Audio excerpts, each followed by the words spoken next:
Hell is real. Hell is real. The lake of fire is real. And I want you to understand, as believers, it's very important that we understand that, because it separates darkness from light. It separates righteousness from unrighteousness. If we think that there is no hell, and by the way, the Lord simply tells us in Scripture that hell is real. So many scriptures, so many analogies, so many parables where he talks about the lake of fire and the tares being separated from the wheat and bound and bundled up and cast into the fire. And along with the branches that refuse to bear fruit, right? The branches that have been not living a life that reflects who Jesus is, but living a life of hypocrisy and living a life of destruction, living a life of destructive thoughts and things of whatever in nature that have to do with sin, living a life of that nature. He called them unbearable trees, unbearable branches who did not bear fruit. And he said they were broken off, they were severed off from the vine, who Christ is, and they were cast into the fire. Hell is real. And it's very important that we understand that concept as believers, because it separates us from the world. There is a line between the world and Christ. And he simply tells us that we are in the world and not of the world.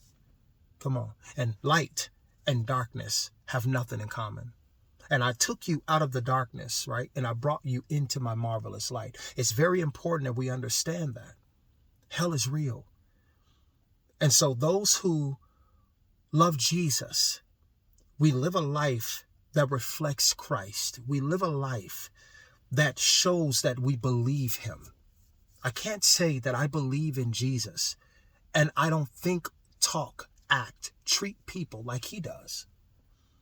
I can't say that I believe in him and I put my hope in him and I live a life that reflects more of the darkness than Christ, who is pure light, and in him there is no darkness. Hell is real. And if we don't bear the fruit of Christ, we can't go there. We can't go to heaven. If we don't bear the fruit that Jesus has in himself, we can't go to the place he's prepared for us. But we go to the place where those who refuse to love him, those who refuse to reflect him, go. And that's unfortunately in hell. And God says this: I don't take pleasure in the destruction of the wicked.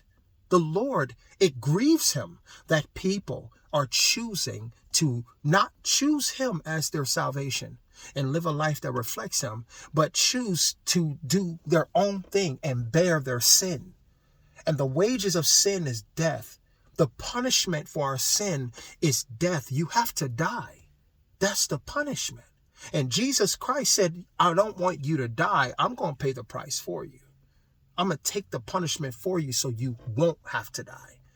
And you can come and live with me forever by simply just believing in me. But it's sad that there are people who refuse to believe in him.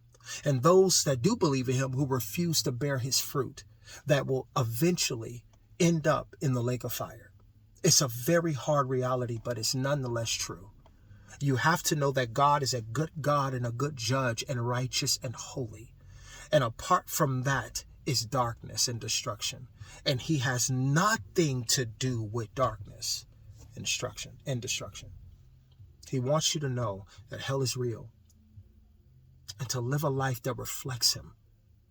Not by works and deeds, but because I love you, Jesus, and I believe in you. I'm going to do things that please you. Not for salvation, because I'm already saved. Not for righteousness, because I'm already made righteous. I'm going to do these great, good things and things that produce the fruit, or that are conducive to you, that reflect you, out of who I already am. I'm already righteous. I'm already holy. I'm already loved. I'm already forgiven. So I will never do good things to become good or become forgiven or become righteous. But I do them because I already am, by simply believing in you. And I love you, so I want to produce fruit that reflects you. Hell is real, y'all. Don't go there. Love Jesus. Love people. Love God with everything. and reject the devil. Reject sin. I love you.